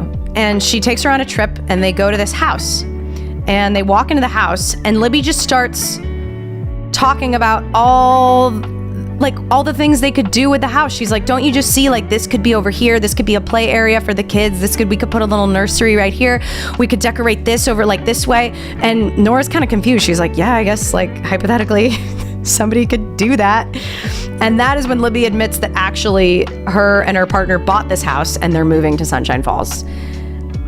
Honestly, Libby, like, dumbest move on her part. I think if any family member told me the way that like any friend or family member told me they were moving that way when they'd already basically moved, I would be livid. I'd be like, why would you think this is a good idea? So Libby, obviously, they want to get out of New York, her and her family, because they're financially struggling. It's hard living in New York, especially with a bunch of kids. They're all living on top of each other. And so it's obviously the right decision for her, but like Nora just needs some time to process it. She's upset with Libby for lying to her, understandably so. And then it's kind of revealed that the whole time Libby and her husband have been fighting, it has to do with the fact that like her husband was saying, I don't think you should like do this to your sister. I think you should tell her what the fuck is going on. I don't think you should like throw this surprise in her face when she's at the house, because like this isn't going to work. But Libby's plan the entire time was to try to sell her sister on Sunshine Falls. That's why she came up with a whole list of checklist items they should do. That's why she encouraged her to go on dates with locals. That's why she tried so hard to like make her to stop working and make her slow down, make her fall in love with the town, because she really wants her sister to move to Sunshine Falls so that they can all live there. And Nora's like, Libby, I love New York. I don't want to leave New York. Like, I understand that you do, but like, I'm not fucking doing that. So they end up seeing eye to eye. They have like a heartbreaking conversation where they realize that like they've just been keeping too many secrets from one another. And Libby says, look, we have one more month in New York. We're going to go back up to the city. We're going to enjoy our last month there, pack everything up, and then we're going to drive down. So they decide they'll have one last hurrah in the city together. And obviously Nora's really sad, but she's starting to realize that like she has to let her sister be her own person, make the decisions that are right for her, and also make the decisions that are right for herself. Because around this time, Nora is starting to realize that she can take the editing job and she can actually pursue things that mean something to her and not always sacrifice herself to take care of her sister, because her sister doesn't want that. Her sister wants to just have a normal sisterly relationship. So they actually have a lot of emotional growth and healing at this point. And her and Charlie are starting to realize, you know, they only have like a day or two left together, because Charlie is going to be staying in Sunshine Falls and Nora's going to be leaving. And it's really heartbreaking. They have a moment where they're essentially like at this little town festival and it's the last time they're going to be together. And Charlie's like, let's just like have one dance together and we'll say goodbye. And they're like, I'm like getting emotional talking about it because it's such a sweet scene, but they're like dancing together. And he just walks away at the end of the dance. They say goodbye on the dance floor. It's like so sad. And as Nora's leaving, she runs into Charlie's father, who this entire time, Charlie has felt like he's been staying in this town despite not fitting in at all. He really loves New York. He likes his job in New York. He's never really felt like he's fit in Sunshine Falls. Even his family, like his father is technically his adopted father. He never really knew his biological father. But his adopted father did love him and like was a really good father. But this entire time that Charlie's been home, his father has kind of been telling him to like, go back to New York, leave us, we don't need you, even though they clearly do need help. And it makes Charlie feel like he's not wanted, like he's unloved, like he's not good at anything, like he's not good enough to be here helping his father. But instead he refuses to leave because they don't have anybody else. Like they have another daughter, but she's living in Italy and she's not coming home to help. She's off living her own life. So Charlie feels like he has to, be the one to do something, because otherwise his family's going to become bankrupt. The bookshop's going to fail. And there's just going to be too much debt on their shoulders. And on top of his father, recovering from a stroke, it's just too much. So it's tough because this whole time his father is doing like the very boomer thing, which is like pushing him away because he cares about him, because he loves him and he knows his son is miserable in New York and he wants his son to be happy. But instead of expressing it well and saying, I love you and like, we'll figure it out, but I want you to go live your life. Instead, he's just saying, we don't need you here, go back to the city. Like no one, you shouldn't be here, Charlie. You should be in the city, And instead all Charlie hears is like, I suck. I'm not wanted. So Nora confronts him. Charlie is me for real. Dude, yeah, we were talking about this in the other live stream, but Mighty Hobo is essentially living Charlie's life. It's crazy. So anyway, I feel like this book is I love that this book flips the small town trope on its head, where it's like two city people living in a small town and like learning to like like love those aspects of themselves that are driven and hardworking and creative, and love the fast-paced city life rather than like learning to love the small town way of living. Like there's something beautiful in that too, but we've seen a lot of that, and this is like the opposite of that. And so I really adored that, especially as somebody who is a city person. Anyway, Nora confronts Charlie at this point and basically calls him out for like not showing his son that he appreciates him. And she's like, I know you care about your son, but like you're doing a really damn bad job of showing it. And you should try harder. And she calls him out, and I love that because Charlie's dad is clearly like, oh shit, like wasn't really seeing it that way, because he does love his son a lot, but he just kind of needed somebody to tell him like he's here for you and he's giving up his life for you. And I know you don't want that, but you fucking need that. So maybe stop making him feel bad about it. And then she leaves. She goes back to New York. She has her last month with Libby and her family. And a really fun moment, I mean, it made me cry, but a moment happened in this book that really reminded me of my time in New York. Because I lived in New York for like a year and a half, not very long, but I've visited the city a lot as well. And I've lived in New York, I think, long enough to have felt like a New Yorker at one point. Because there's a quote in this book from Nora's mother early on in the book. She says, "You're not a real New Yorker until you cry in public and you don't give a shit who sees." And Nora, because she's very emotionally guarded, actually never has cried in public in New York until Libby gets in the moving truck with her family and they drive away, and she starts to weep in public. A random person who's like passing her by on the street, just without stopping, just hands her a tissue and keeps walking. And she's like, oh my God, I'm a real New Yorker now. And she's been born and raised in the city. And I thought that was really funny, especially as somebody who's cried in public in New York many a time. I was like, oh, I guess I'm a real New Yorker, because I definitely did that quite a few times. And anyway, it's a very sweet moment. Basically, like the minute Libby is out of eyesight, she ends up calling Nora and acts like she's been gone a lot longer than she has. And she's like, what's it like in the city? What's the weather like? Tell me. And she basically has a moment where she realizes, even though there's going to be all this physical distance between the two of them, there doesn't need to be emotional distance. And in fact, their relationship is better than ever, because they're now sharing, their real thoughts and feelings with one another, and not trying to like creep on eggshells around one another, not trying to appease the other person. They're just living their lives to be as happy as possible and sharing it with one another. So their relationship has evolved a lot, and it's beautiful. And more time goes by. It's Christmas Eve or Christmas Day, and there's a tradition that Nora and Libby have always done where they go to their favorite local bookstore that they used to live above when they were kids. And Nora goes to the bookstore. She's in there. She's doing the Christmas tradition alone. She's been on the phone with Libby, and Libby's like, oh, I mailed you a Christmas gift. Let me know when it gets there. And this is another plot point that I feel like I saw coming, because I feel like it's the only like explanation for the way things could resolve for the romance. But Libby's like, okay, I guess I'll keep an eye out for a Christmas gift. All of a sudden, who shows up in the bookshop? Charlie. Charlie shows up in the bookshop, and he's like, your sister and my parents started working together behind our backs, and they basically presented a PowerPoint presentation to me and told me that Libby is going to take over running the bookstore and help out with my family, and they want me to come back to New York and be happy. And so here I am, and he does this really romantic monologue, this really romantic speech, and he's like, if you'll have me, like I would love to love you. I like already love every part of you, and I'd like to be with you. And they have a really sweet kiss in a bookstore, and that's the happy ending. And I just thought this was so sweet, because this is just like, one, I don't see a lot of characters like this. I don't see a lot of level of like witty banter like this. And I also just love the fact that like Charlie loves her for her the entire time, despite the fact that like so many other people around her want her to change. I just think it's really sweet. There's also one other quote in here that I wrote down. This was just, this happened when they were finishing the book together. They were reading the final chapter that they were editing. And I just really like this quote in general for life. She wonders whether what comes next could ever live up to the expectations. She doesn't know. She never can. She turns the page anyway. Ah! I love that quote. Ah, dude, I'm like getting emotional talking about this book. Whew. Anyway, I I rate this book 4.75 stars. The only reason it's not a 5-star book to me is because it's just a teeny bit too predictable.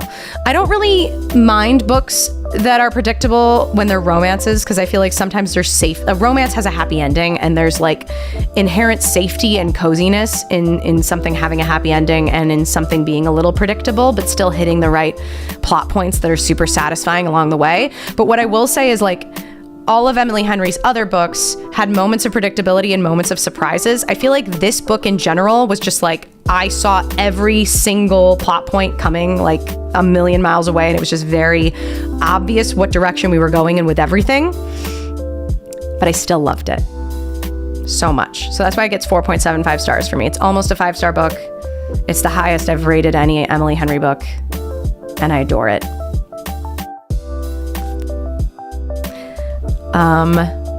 I love that moment. Casual kindness of city people is something you don't understand unless you've experienced it. Oh, the tissue moment. Yeah. In New York, a lot of people think like New Yorkers are just abrasive and rude, and they can be. Like, there's definitely a defense mechanism that happens, especially in big commuter-based cities, or cities where there's a lot of walking and they're like dense cities like New York, where you kind of have to keep your wall up a little bit. But what I'll say about New Yorkers is they have a wall up to protect themselves. But the minute like you prove yourself to be genuine or real or not fucking crazy, and like you or if you're having like a really hard time, they watch out for each other. Like, I have had moments where like New Yorkers have helped me in scary situations that when I've encountered those same scary situations here in LA, that hasn't happened. But I still have also, like, you have to work a little bit harder, I think, in LA to find genuine people, but I have found those genuine people over time, so I love it here. But there's definitely like, it's definitely like an inherent abrasiveness when you meet New Yorkers, but underneath it's like a true loyalty and camaraderie there. So I think this book really captured that, even though we didn't spend too much time in New York. We actually spent more time in Sunshine Falls. Even just the little bits we got in New York felt like it encapsulated that experience really well.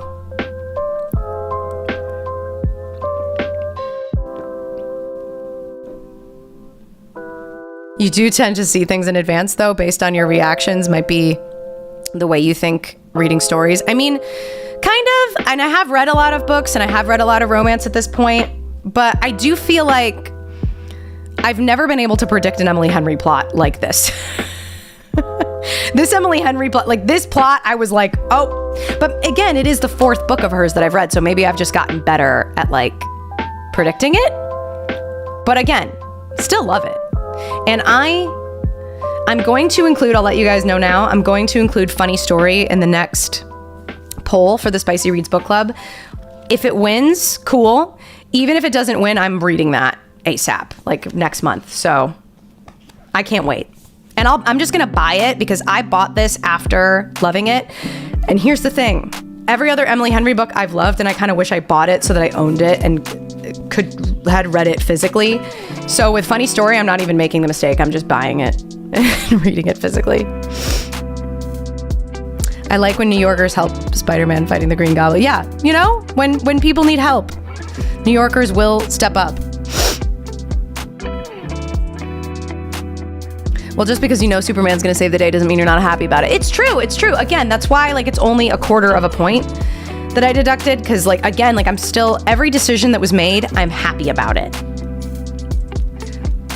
But when I can predict every single thing, like there's a little bit less surprise. So like that's why I'm deducting a quarter of a point. But like, again, it's pretty much a 5-star book for me. Like I loved it a lot. Like it's a very high score. I'm not like being that harsh with it. It's like, I'm gonna treasure this book forever. I'm gonna reread it at some point too, and I'll cry again, probably. I loved it. Hallmark movies are about a person who needs to change. This book is about change, but a changing of roles, not of the person. Nora breaks her curse by letting go of her role as Libby's parent. Exactly. It's about like learning to like, rather than like, because for the reason they change, or the reason Nora changes, is she hasn't been living for herself all these years. She's been living for her family and making sacrifices and living inauthentically the majority of her life. because she thought that was what her sister needed of her. And when they could finally come together and be honest with one another about what they needed and like truly like try to repair and like have an actual sisterly relationship, not like a parental child dynamic, that was when she could move on and actually like pursue the things she wanted to pursue. So yeah, this is a book about changing, but changing for the better, not really like, I mean, I guess all Hallmark movies are kind of like that too, but I just like the fact that this wasn't about changing from, you know, being a city person to being a small town person. Because in a lot of those Hallmark movies or in a lot of those small town books, the city is kind of like deemed as like bad. It's like expensive, too fast paced. People are like working too hard. They're, you know, letting life pass them by, not being in the moment, not connecting with people around them or like caring about their family. Like they're just cutthroat, career driven. And like the thing is, they're both career driven and she is cutthroat, but it's because she really loves what she does and she cares about the people she represents. She cares about her authors, and she takes pride in what she does, and there's nothing wrong with that. So I really liked this. As somebody who, every time I go home, I do get guilt tripped by family members that I'm not living nearby, I can relate to Nora a lot. I've had a lot of people who have guilt tripped me for like not having kids yet, not, you know, living in a small town suburb near my family. I think it's a thing a lot of people can relate to. Like if you enjoy your career or you enjoy living in a city, even if it's hard, even if it's expensive, even if it's tiring, but you feel like that's who you are at your core, if you like that, it can be easy to feel like you're villainized or guilt tripped for it. And I think that's bullshit, man. You know, there's this world, it takes all different kinds of people in this world. So I like that this book focused on those kinds of people. I like how the book didn't treat ambition like a corrosive trait. Exactly. Like a lot of those small town tropey stories, they treat ambition like it's toxic. And this did not. Even with Libby being a character in this book who liked the small town and was desperate to get out of the city and to feel like she could breathe fresh air, slow down, not work as hard, even with her and her family going through that. So this book actually balanced a fine line where nobody was really villainized for wanting what they wanted. It was, they were all coming to terms with it's okay to want what you want and to like take care of yourself the way that you need to be taken care of, but like just accept that maybe people in your life want different things, and that's okay. This is just so sweet. Anyway, if you haven't read it, I know I just summarized the whole thing, but there's a lot more fantastic quotes in there that I did not quote, and even some moments that I didn't elaborate on that are really funny. It's a very funny book. What I find with Emily Henry's books, because I felt this way with every single one of hers that I've read, is I feel every range of, not every range of emotion. I feel like I'm rarely angry reading her books, but like it's constant laughter and tears reading her books. It's a constant emotional roller coaster. And what I love is I feel like she really captures the essence of humanity. How would I explain that? Like the way she writes her characters, it feels like they have so much depth, and the constant oscillation between like humor and vulnerable moments that make you want to like tear up and hug the person. She just really captures like what it means to be human and to connect with others. She does it more so than a lot of other authors I've encountered. I just always know I'm going to be taken care of when I read one of her books, you know? I really liked how Nora and Charlie talked about the story as they edited it. It reminded me of how book lovers talk about a story they enjoy really well. Yeah, exactly. That's another thing too, is like this book is very meta because they work in the publishing industry and they're editing a book. And so there's a lot of quotes about books specifically. So if you are a big reader and you're a fan of books, like there's a lot of quotes in here that are really meta and that's kind of silly, but like it's also really comforting and sweet. Let me go through some of the other quotes actually. I didn't write some more down, but I saved this thing. Oh, I like this one. This one was cute. So if you're the wrong kind of woman, then I'm the wrong kind of man. It's when like Charlie's essentially convincing Nora that like she doesn't need to change who she is. And he also feels insecure about not being enough in Sunshine Falls for his family. There was a quote about books and coffee that I thought it's simple, but it's cute. Oh, is there anything better than an iced coffee in a bookstore on a sunny day? I mean, aside from a hot coffee in a bookstore on a rainy day.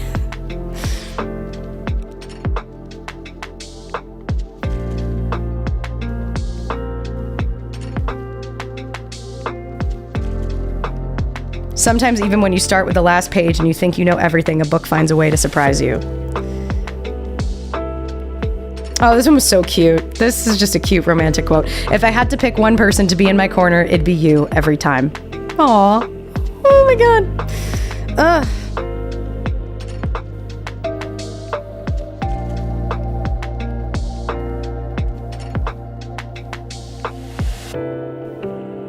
A reminder that there are things in life so valuable that you must risk the pain of losing them for the joy of briefly having them. Honestly, that quote reminds me a lot of a different book that I read in July called Into the Blue.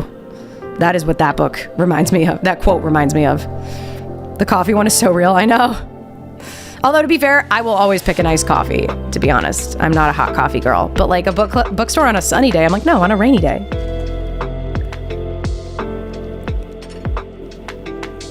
Although rain in New York is just the worst. So it's always the worst because you always have to go back out into it. An orange mocha frappuccino on a fiery day. Yep. There you go. That's a close second.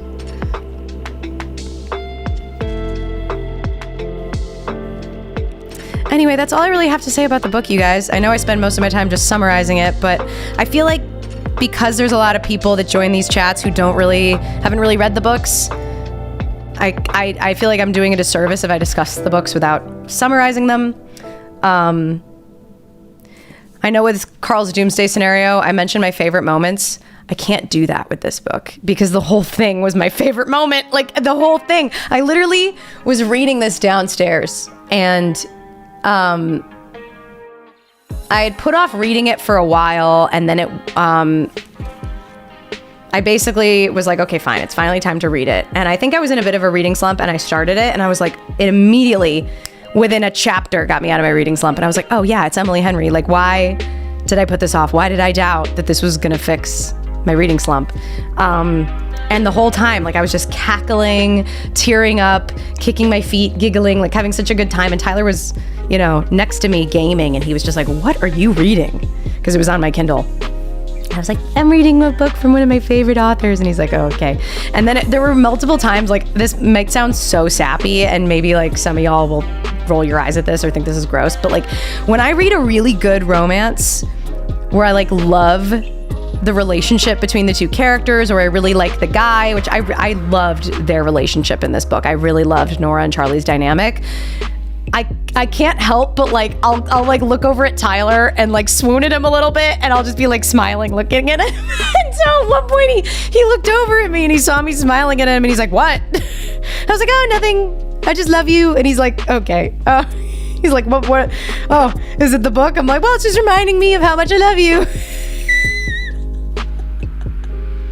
So sometimes that happens, and he's just like, okay, it's a good book, huh? It's so funny because normally he's the really lovey-dovey and affectionate one. Like, he's much more physically affectionate than I am.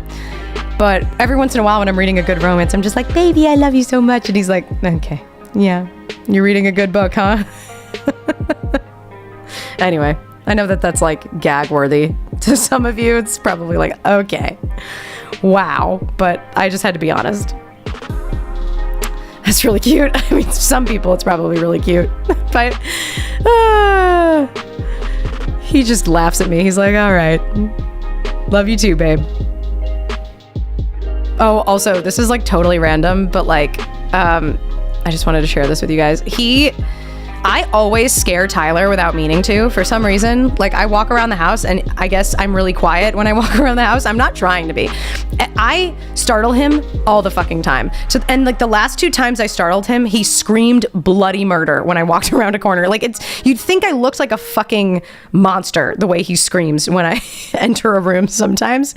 And he's always trying to get me back, and it never works. Like I think it's because he's bigger and I always hear him coming. So he'll try to like startle me, and I'm just like, oh, hi, babe. And he's like, God damn it, did you even jump a little bit? And I'm like, no. This morning, he finally got me, and I think he was planning it because the only reason it worked is I thought he was asleep because it was like early in the morning. I was getting ready for the live stream. I walk into the bedroom. He's in the bed. His eyes are closed. He looks like he's deep in sleep. I'm like, okay. And I go over to my drawer, and I had headphones in. They weren't playing anything really loud, but like I still had headphones in, and I'm opening my drawer, and he grabs me and goes, boo. And I'm like, oh, like I like actually screamed. I was like, whoa, like I thought you were asleep. He's like, I finally got you. I was like, were you tiptoeing over here? He's like, maybe. It was the first time in years he's been able to actually scare me when he tried to. So I was like, congratulations. We're officially 1 to 100. You're on the scoreboard. Even though I'm not trying ever, and he's always trying. Anyway, that is all I have to say about these books. I hope you guys enjoyed this book club live stream where we ramble about books. Make sure to go over and join the Fable book clubs, Golden Reads and Spicy Reads, if you want to vote in what we read next.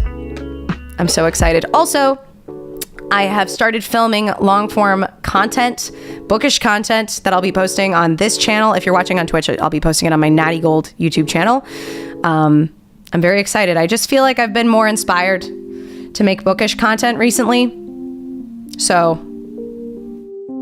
you make the scares look effortless. Tyler merely adopted the spooky. You were born to it. I suppose so. I suppose so. I'm like, does that mean, like, the way he screams sometimes, I'm like, do I look fucking hideous or something? Like, what's wrong with my face? Like, just like the way he screams, there was one time where he screamed so loud that we both devolved into like tears. We were laughing so hard because his scream was so unreasonable. Like he literally had a horror villain or horror girl words. He had a final girl level scream like in a horror movie. And I was just like, I surely can't be that scary. My God. Will there be more movie reactions again soon? I mean, I'm always doing movie reactions, so I will be continuing with those on the main channel, yes. That's always a thing.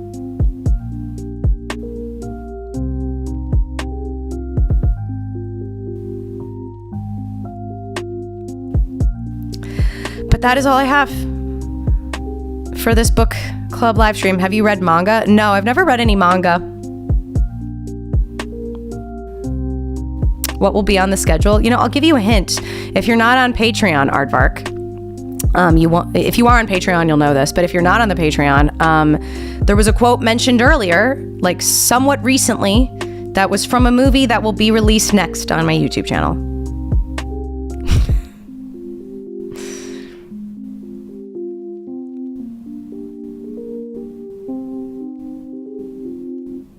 How do you choose a book you know you'd like and will get really into? I struggle. You know, I don't always pick the right book. Last month, we read When the Moon Hatched. I didn't really like that book very much. 2 months before that, we read Lights Out. I thought I was going to love it. I fucking hated that book. So it's kind of hit or miss sometimes. With Emily Henry, I like Emily Henry. I tend to like her stuff. So at this point, like, I know she's a pretty safe bet for me. So sometimes it's like if I'm familiar with an author or I've heard enough about the book, like I can kind of guess that I'll like it. But the things I heard about When the Moon Hatched on a checklist sounded like I'd love it. It sounded high fantasy, slow burn, yearning. I was like, I'm there. Those are all things I love.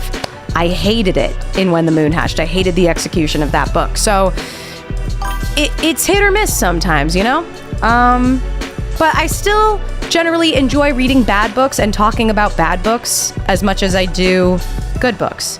When the Moon Hatched was more difficult because it was such a big book and I feel like nothing fucking happened for so long. Lights Out was kind of fun to talk about because it was so bad that I was like, well, this is just kind of funny to talk about.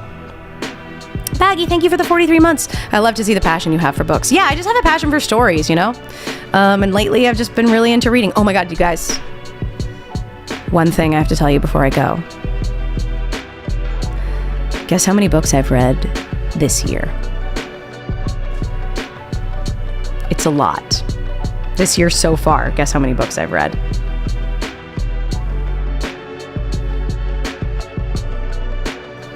It's concerningly 42. Not even close. Not even close. 200, Mighty Hobo, you are very close.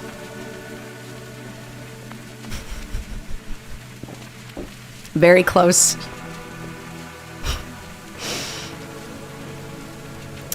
It's 205.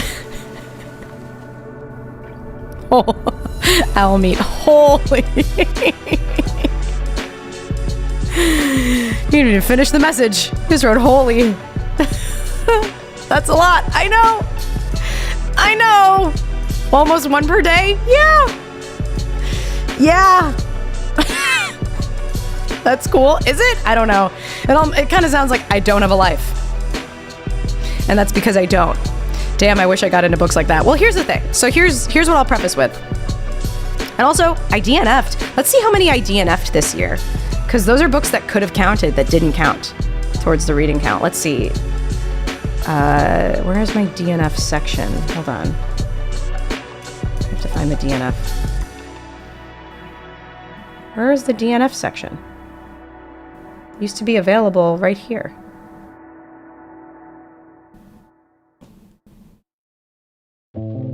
Oh, I went to the wrong, hold on. I went to my to read pile. I have to go to my red pile.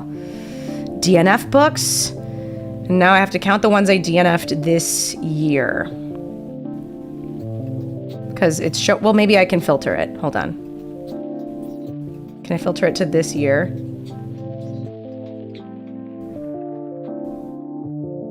I'll just do earliest first and I'll skip the early ones. Let's see, that's all. Okay, so 1, 2, 3, 4, 5, 6, 7, 8, 9, 10, 11, 12, 13, 14, 15 DNFs this year. So those are 15 extra books that could have counted had I finished them, but I couldn't, for whatever reason. Most of the reasons were that I hated them. Some of them I just fell off. Oh, actually 16. There's a book in here that I paused. It doesn't count as a DNF. I don't know, whatever. Anyway, 205 books. Yeah, that's about like 85% of a book a day. It's a lot. I will say I read a lot the first like 3 months of the year. Like a lot. I was reading like a book a day or more the first 3 months of the year because I was recovering from a hip surgery and I couldn't do anything. Like I couldn't walk for 2 months. I was on crutches. I was like literally on bed rest pretty much for 2 months. So, and then the first month after I still barely could leave the house. It was very difficult to do things.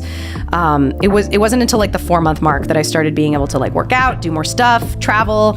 I did get back to work though, right in the 2-month mark, but it was still kind of like easing back in. So yeah, that doesn't really give me an excuse for the other remaining months that I've been reading a lot. And also I do use audiobooks a lot. Like I prefer to physically read. I prefer to like sit and read. That's my preferred method, but I do indulge in the audiobooks as well. Like I wouldn't finish anywhere near as many books as I have without audiobooks. I only read what the book club reads, as it takes me a month to read the 2 book club books. You know, that's more typical. It's more normal. I don't know why I am this way. I will say I don't really watch a lot of other stuff. Like I don't really watch a lot of stuff in my spare time. Yeah, I just read a lot. So, and I'm wildly out of the loop when it comes to world events and pop culture news and things. Like I live with my head under a rock, but I can tell you the plot of a lot of books. So anyway, no Burning Man for you this year? No, not this year. We have some friends who are going. We weren't really sure if we were going to go or not. And then there was actually a local small indie film festival that invited me as a guest. That's taking place this week. I actually have to go soon because we're going to an industry panel at that event. But they invited us to some events throughout the weekend, and it's this weekend. So once we committed to that, I knew we weren't going to be going to Burning Man. We haven't been since 2023. I do think we'll go at some point in the future, maybe. But, last year we had a lot of really fun stuff going on that wasn't Burning Man related. And this year it was more like everything was up in the air because of my hip surgery. And we didn't really make any plans for this summer. Next year, I want to plan another through hike. I think that would be fun. Or maybe we'll plan like a foreign trip or something. Like I want to plan something since we didn't do as much this year. So yeah, Burning Man's one of those things that like if we have the time and money and feel like going, we'll go. But there's also just a lot of stuff in the world that we haven't done that we want to do. And so other things are more of a priority, I think, for us at this point in our lives. Since 2010, I've read 53 books in the whole Invincible book series. Loved your reaction on YouTube. Oh, that's cool. Hey, that's more books than the average person I'll meet. I was about to ask if you were chatting about books that are just released or vintage books, factoring in the number. I guess it will be all. Oh, just, you mean that I've read? Or just chatting about, if I'm chatting about, anything that I, as I read them kind of a thing. It's taken me 3 months to listen to 4 books and I drive 8 hours a day. Damn.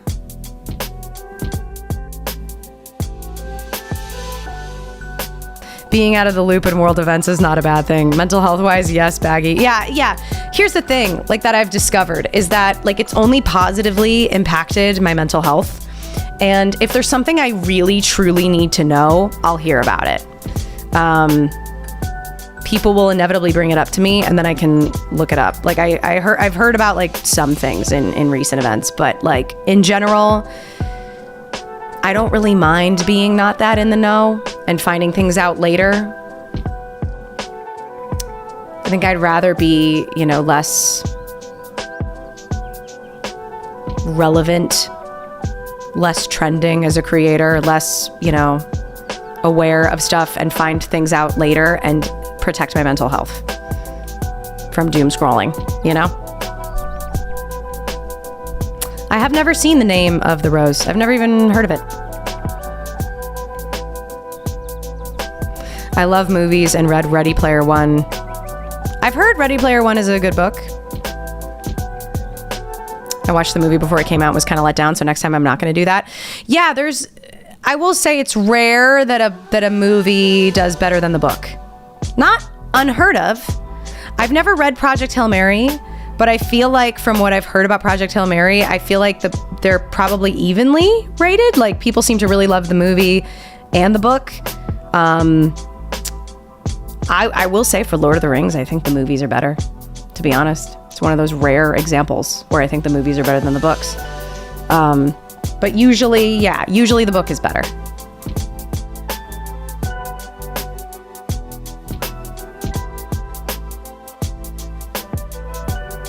I didn't know there was a Ready Player 2. Is there only a book version?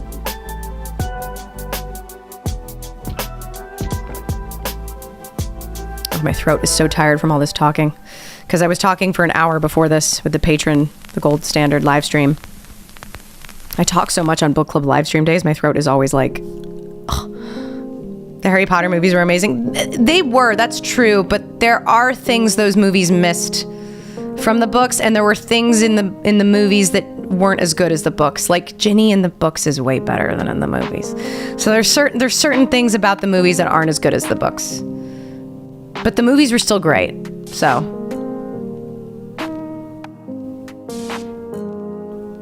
Ready Player 2 was bad? So bad? Oh. Did I miss picking the next book? No, Depressed Uneaten Pizza Crust. I really love your username. I haven't even posted the polls yet. I'm going to post them when I get off of the live stream here. They will be over on Fable in the Golden Reads book club and the Spicy Reads book club. I will repost I'm going to repost the links right now in chat. Give me a second here.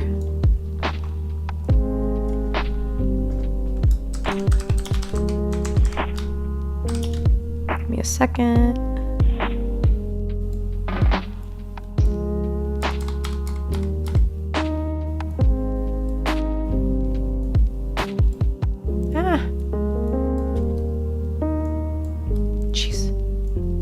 Okay, this is really pissing me off. Twitch is like not cooperating at all. Hold on.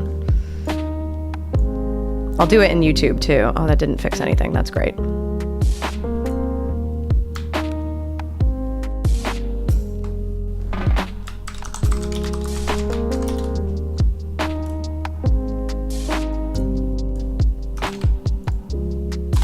Okay, those links should work.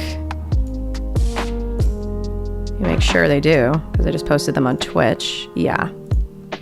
So I'll be posting polls in both of those book club lobbies today. So if you want to vote in what we read next, make sure to join. It's free, so you have no excuse.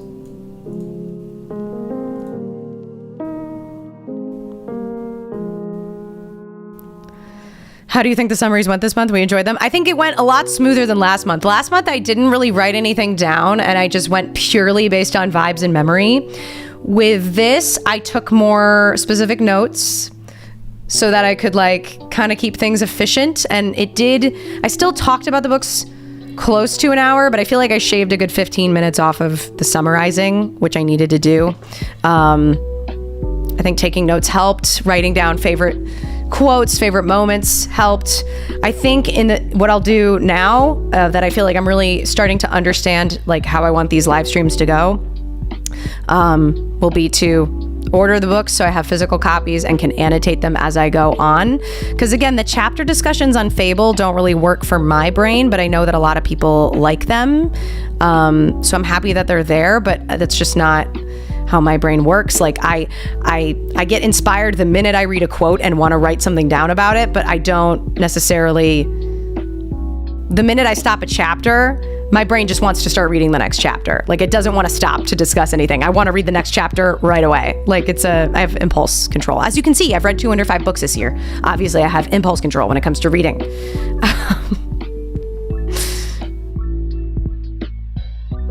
I've read The Long Walk and going to watch the movie. I've done the same with Running Man. I never read The Long Walk, but I did see the movie.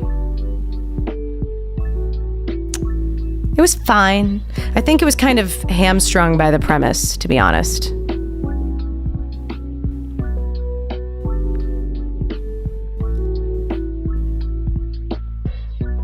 Oh, another recommendation. That's another lit RPG trope breaking book. How to Become the Dark Lord and Die Trying. Very fun book. Mighty Hobo. Would you mind posting the books you suggested? And guys, if you suggested books in these chats, if you go and you post them in the book suggestion chat rooms on Fable, that's where I see them and then I take notes and I put them in my story graph TBR and I keep track of things. And I do tend to include them in polls. I think it was Voto who suggested Gideon the Ninth. We've put Gideon the Ninth in a few polls. It has never won, so I don't think, I won't include it for a little while. It might not win, sadly, but I do want to read that book anyway because it sounds epic. I'm excited about the next poll. There's some books in here that I don't think have necessarily been suggested a ton, but a lot of y'all seemed excited about some of them when I included 2 of these in the last poll, and then there's some new ones I'm throwing in. And there's one, oh, that was you, Hobo? Sorry. Your usernames both start with M, so I was getting confused. My bad, that was you. Gideon the Ninth does sound epic. There's some books in here that I think are really fun. There's one in particular that I think is supposed to be like comedic. It's like a comedic fantasy, and I kind of really want it to win. But we'll see.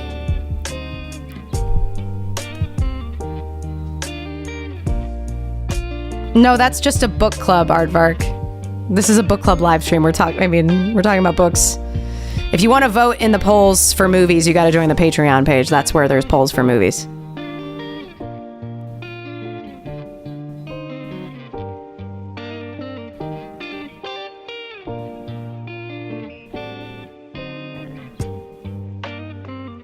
I have not read Catch-22. Yo Sarian Tango. Sorry, I feel like I just butchered your name. Catch-22. Historical fiction, funny. Catch-22 is like no other novel. It is one of the funniest books ever written. At the heart of Catch-22 resides the incomparable, malingering bombardier Yosarian. Dude, your username is based on this character. Is it your favorite book? A hero endlessly inventive in his schemes to save his skin from the horrible chances of war. His efforts are perfectly understandable because as he furiously scrambles, thousands of people he hasn't even met yet are trying to kill him. His problem is Colonel Cathcart, who keeps raising the number of missions the men must fly to complete their service. Yet if Yossarian makes any attempts to excuse himself from the perilous missions that he is committed to flying, he is trapped by the Great Loyalty Oath Crusade, the hilariously sinister, bureaucratic rule from which the book takes its title. A man is considered insane if he willingly continues to fly dangerous combat missions, but if he makes the necessary formal request to be relieved of such missions, the very act of making the request proves that he is sane and therefore ineligible to be relieved. Oh, this sounds like a satire. This sounds funny. I will say, saying your book, oh, it's definitely about fascism, because look at the guy. I think it is anyway. I mean, it looks like it. The soldier on the cover looks like he is mirroring a very specific shape associated with fascists. It's kind of giving me like Starship Trooper vibes based on that description.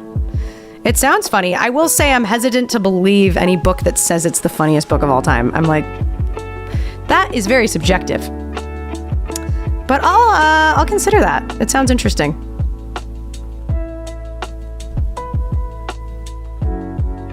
Takes place in World War II. Ah, there you go. It's also a really good Hulu show produced by George Clooney. Oh. All right, you guys. I think that's all from me today. Again, feel free to keep suggesting stuff in those chat rooms on Fable. I appreciate y'all for being here, for listening to my rambles. I hope if you didn't read the books, despite the fact that I spoiled them, I hope you feel intrigued to read them yourself or join the book club and read books with me together in real time, because, you know, I'm gonna keep reading, and I'd love to hear your thoughts. But also, if you just like hearing me rant and summarize, that's fine too.